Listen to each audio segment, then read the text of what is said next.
José Pérsigo, presidente del Foro de Conservación y Uso Racional del río Uruguay, del acuífero Guaraní, del acuífero Sierra Geral y de los otros acuíferos de la región, de la Unión de Parlamentarios del Mercosur.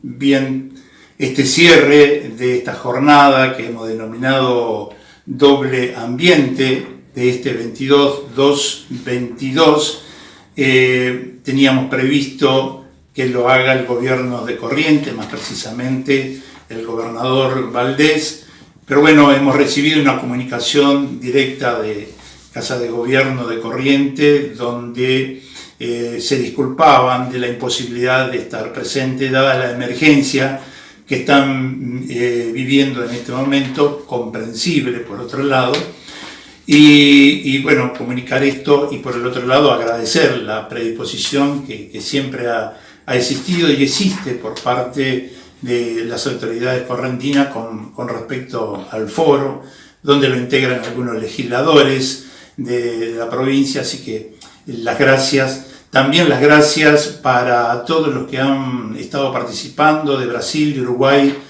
de Paraguay, de Uruguay y Argentina.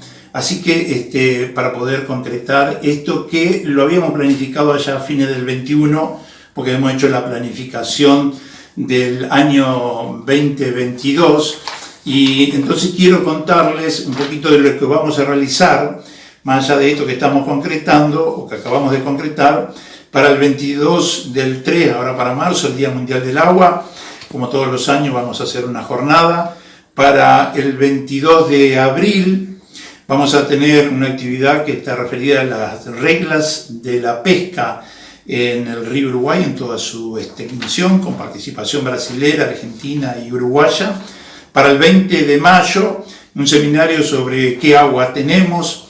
Para el 23 de septiembre, una jornada sobre acuífero, el agua que no se ve. 21 del día, por allá por octubre, un encuentro sobre menos envase, con el grupo de los recolectores que conforman también el espacio del foro. Y para el 25 de noviembre tenemos el 11º foro que se realizará en Uruguay con el lema Inversiones para la Conservación. Todo esto es lo que tenemos previsto para el año 2022 de parte del foro y de parte de la Unión de Parlamentarios del Mercosur.